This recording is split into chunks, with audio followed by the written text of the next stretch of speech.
just scale this up. And we are going to go to edit mode. You want to press Control R.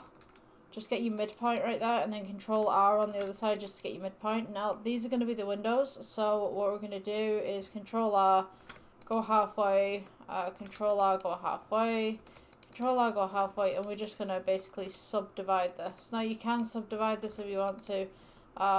If you can see what you're doing, that's great. So we're just going to subdivide. So now we have these little ones. So what I'm going to do, I'm going to go around the edges of these subdivisions. Control R, just the whole kind of thing. So now we've got the center bit, and we're going to go Control R, just do 2 on the center right here. We're also going to go Control R again, do the center right here. Okay, so now we have this. We're going to go with the smallest corner right here. Just press Shift Control, and that will select all of that one. Now you're going to press Shift, click, and then you're going to go Control again.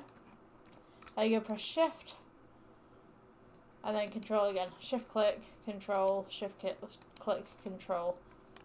So now you've kind of got this thing, but you notice that I made a mistake here, so I'm just going to press Shift and just uncheck these ones.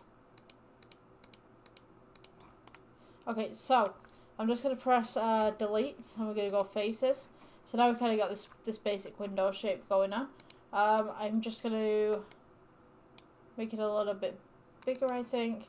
Okay, so this, we want to rotate it 90 degrees so that it's standing up right. I'm just going to rotate it again. We're going to go 90, yeah, 90 degrees. So this is just showing the basic window stuff.